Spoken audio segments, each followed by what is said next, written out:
Good afternoon, everybody. It's 2:30, so we'll begin. I'll start off with welcome and introductions. I know we have some new members as well, so I'll go from left to right and I'll work my way down. So,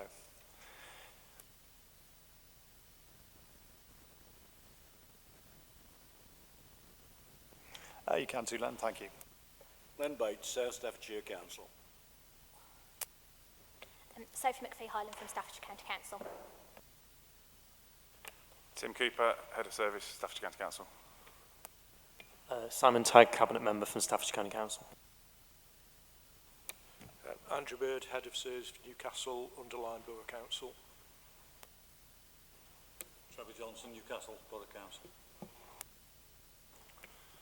Bill Gammon, Stafford Borough Council. Andrew Barrett, Tamworth Borough Council. Josh Breslin, Cannock Chase Council.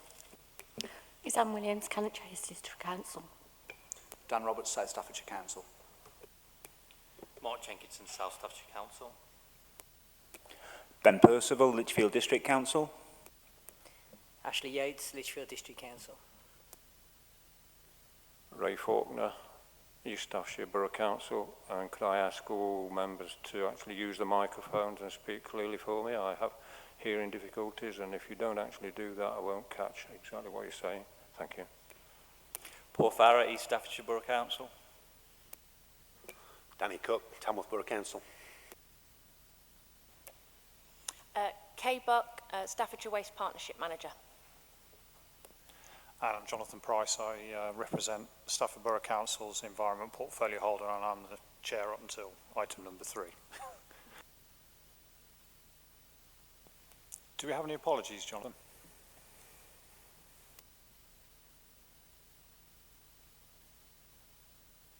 I have apologies, Chairman, from Justin Johnson, who's the new Cannock Chase member, Sal Khan, East Staffordshire Borough Council, Nigel Harris, Lichfield District Council, Rachel Melvin, Staffordshire County Council, Clive Thompson, Staffordshire County Council, Nicola Kemp, Staffordshire Moorlands District Council, Sav Scalici, Staffordshire Moorlands District Council, Carl Edwards, Stoke-on-Trent City Council, and Rob Vernon, Stoke-on-Trent City Council.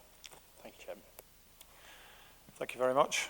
Item number 3 is to appoint a chairman. I am happy to continue, although if anybody else wants to do it, I have absolutely no problem with that. I can see the tumbleweed as I speak. In that case, I'm more than happy to continue if anybody would wish to nominate me. Thank you very much. Do we have a seconder? Thank you. Thank you.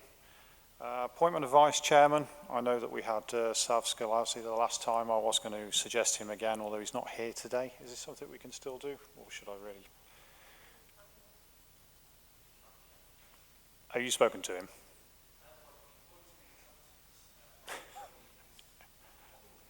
Will he thank me for it afterwards? That's the question. Is this something we can defer to the next meeting?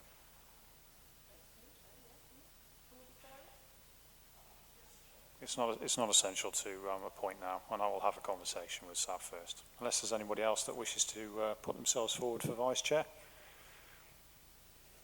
Okay, thank you. Item number 4 is the minutes of the meeting held on the 17th of March 2021. I take those as read. Is there any actions arising from that, or does anybody want to raise any issues?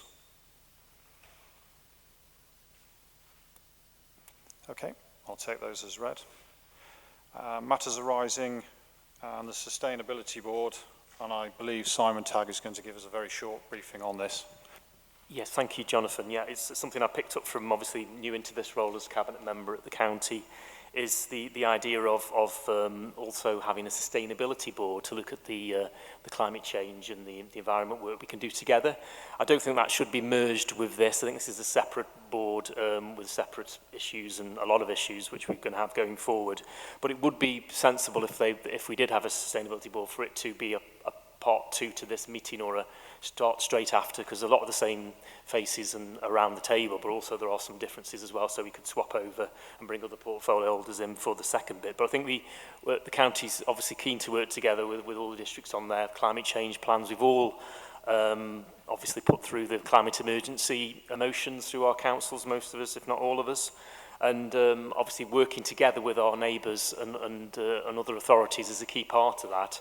And through this a sustainability board, with the right people around the table, we could move forward such things as tree planting. I was in a meeting last night with Connor Wildman from Burton, with some of his councillors over there about the National Forest and using county land and borough land to plant trees.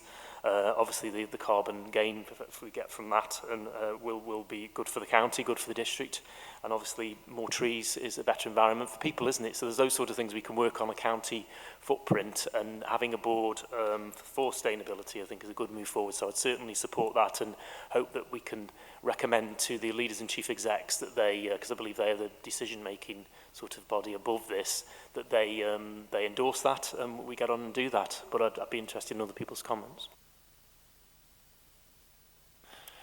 Thank you, Simon. Does anybody else have anything they wish to say on this particular subject? Yes, thank you very much, Mr. Chairman. Echo a lot of what Simon has just said around the need to concentrate on climate change and greener footprint, certainly around wider Staffordshire, but certainly concentrating Tamworth from my perspective.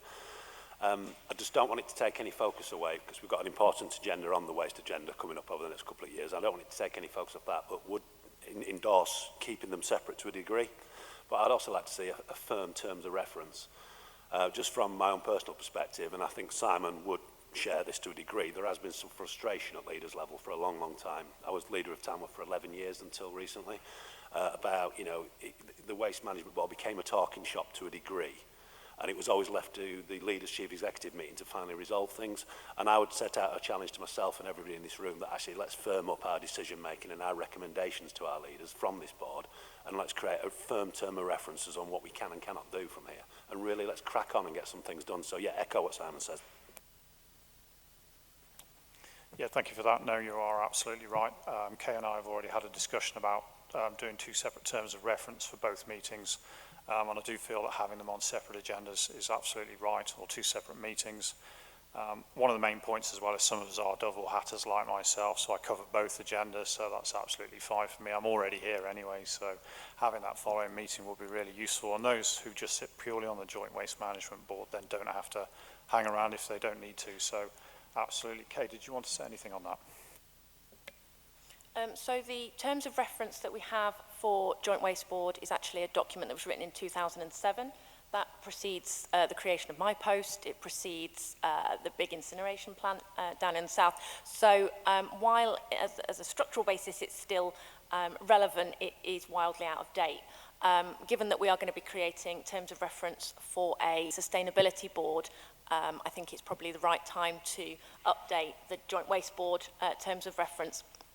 If everybody is happy with this, what I'll do is go away and create those two documents with officer input at the officers' groups, and then bring both of those back to the next Joint Waste Management Board meeting, which will be about September, and we can take from there any comments from yourselves into how we want to take that forward, if that's an acceptable plan. Is everybody happy with Ashley? Thank you. I'd had conversations with Julia Jessel a few months ago. I was very concerned that the Sustainability Board was going to be a part of this board as well. I think it's great news to hear that they're going to be separate entities. There's so much work to be done with the whole green issue, as I like to call it. And the challenges there are exciting, but by working together I think we can achieve them. But I also want to echo what Danny said. I'm aware that of where this board has been before, and talking shop is something that I've heard. I'm not somebody who just comes for meetings to take up my time. I'd like to get things done, and I think we've got quite a few things to get done. So these are, again, exciting times ahead to actually achieve something. Yeah, thank you, Ashley. I mean, my diary is absolutely chock-a-block, and I certainly want to see some positive stuff coming from the Joint Waste Management Board. And you're right, none of us have got time to spare, and we certainly don't want to sit here nattering over cucumber sandwiches or whatever else. So, no, absolutely get that. Moving on to item number 6, the Summary Progress Report. And that's a report from yourself, Kate. So in your agenda pack on page 5, there is the spreadsheet. Quarter 3 is the latest set of data, which is back end of autumn, start of winter from last year. So that's when we, as a nation, went back into lockdown. The main points that you can see on there is that the food waste collections in Newcastle were starting to ramp back up, which was brilliant. There are the usual seasonal fluctuations. For example, obviously we got a lot less garden waste at that time of year, but waste tonnages overall were slowly decreasing. Waste tonnages went up a lot during the lockdowns. People decided to clear out their houses of everything that they owned, and that all had to go somewhere. They also did a lot of gardening. So we had huge tonnages during the summer last year. Moving on to the winter, it was slowing down. That is also echoed in the disposal authorities' figures as well. So the HWRCs had an increase in tonnage because what you do in a lockdown, apart from go to the HWRC for a day out, was all we could do. So everybody decided to do that last summer. And the tonnages are starting to come down in these figures, and we will continue to see that. Quarter 4 data is just being issued with waste data flow at the moment. We are slightly out of sync with waste data flow, but hopefully by September I'll be able to jump forward a level, so we'll be able to catch up a bit, hopefully. Any questions on this data? Lovely, thank you. Thank you, Kate. Item number 7 is the National Resources and Waste Strategy Consultations Update, and I just want to bring Kay in first. Just from a partnership perspective, before we talk on a national level, there have been the 3 consultations from DEFRA. They have unfortunately not all been at the same time. So despite promises from DEFRA that they will all be issued at the same time, we ended up with 2 being delivered first. That was extended producer responsibility and deposit return schemes. That they both had a 12-week turnaround period, and we have now submitted our partnership response to DEFRA for both of those, and it has been accepted and they are finished. That was sent out to yourselves for information. We are in the final stages of creating the consistency consultation response. That came out late. Therefore, DEFRA have only allowed an 8-week period for that consultation. The deadline is the 1st of July for us to submit, and we are on course to do that. I'm just waiting for approval. Once all that has been completed, it will all be sent out to you all for information. While we have done partnership responses collectively, you are, of course, entitled to submit your own responses, and I know several councils have done that, but that's purely on a council by council level. It's entirely up to you whether or not you want to respond directly, but a partnership response will be and has been issued for all 3. Andrew, do you have an update on where things are nationally? Thank you. Okay, yep, thank you, Chair. So, yes, as Kay's pointed out, we're just in the final throes of the consistency and collections consultation. As Kay pointed out, it's really frustrating, actually, that we only have had a 4-week overlap between that one and the other 2 consultations, because they all do interlink. So, trying to pull out those bits where you've got issues that affect all 3 has not been easy. No surprises really in the consistency consultation, to be honest, apart from the free garden waste element, which I think came as a little bit of a surprise. It was in the first consultation, but I think we all honestly thought that had probably gone away. However, it's still in. So you know, that's an issue, whichever way you think. Certainly an issue with my own authority, so that's something we'll be feeding back on. Obviously, the rationale for having separate food waste services in there, which was expected, So that will be happening and phased in from 2023. And probably the biggest challenge I see, in all honesty, is the household-like material from businesses.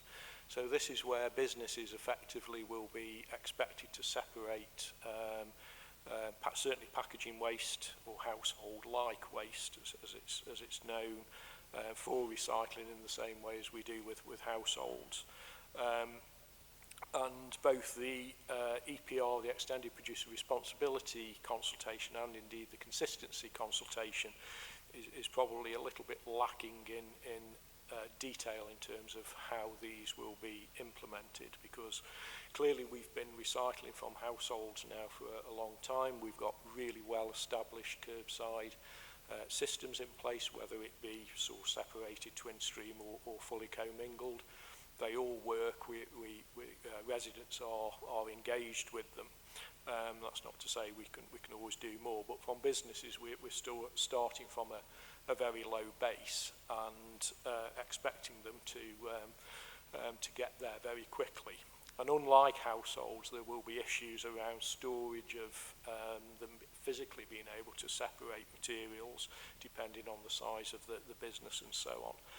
So there's some real challenges there, and I think there's quite a groundswell within industry, certainly with the producers who will ultimately have to pay for this under extended producer responsibility, who've seen their bill go up from probably about £1.6 billion a year for household waste to something like 2.8 billion now that business waste payments and also payments for litter have been included. So there's quite a lot of pushback from them in terms of that.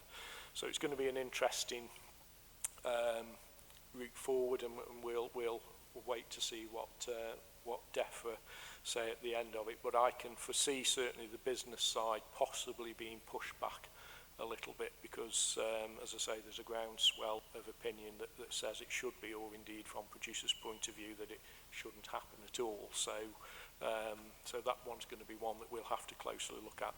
The reason why I say again it affects us as local authorities, it affects us particularly for those of us that run commercial waste services, because again there's an element that's starting to come out of this that whilst it's not in the consultations clearly, there's an inference there, and in stakeholder group meetings that I've been in with DEFRA and other parts of the industry, that actually they want to potentially make local authorities responsible for actually either contracting that material within zones. So for instance, in our authority, you know, we could say Newcastle Town Centre is a zone, and effectively you'd have one contractor or the local authority collecting all of that material in there, and it therefore stops lots of different contractors and things going in. But obviously that's very controversial, because you're actually breaking a free market and competition and all of that. So it's hugely complex, and that's why I can possibly see it being deferred. But as I say, there's going to be some real implications for us as certainly collection authorities as we move forward. And that's without the bits that we have to do around food waste and, as I say, potentially garden waste, and also extending the range of materials that we collect through the dry waste recycling scheme, so to include cartons, which I know some of you do already, but the big one is around plastic film, which again government are keen for us to bring in by 2026. The problem with that is that there's no infrastructure, certainly within the UK, to deal with it or indeed reprocess it, so there are no end markets for that material at the moment. It effectively goes for energy from waste, so it's effectively burnt. So that's going to be another challenge really, because it's a bit of chicken and egg in terms of industry won't invest in end markets and infrastructure until they see it being collected, and we won't collect it until we see end markets and infrastructure to be able to deal with it. So that's going to be a challenge, certainly for government and potentially for us. That said, I think personally it's a good thing, certainly from a resident's point of view, it should be a good thing because it makes it the message simpler in terms of what plastics can and can't be recycled. So it's certainly the right way to go, but there's going to be some challenges along the way.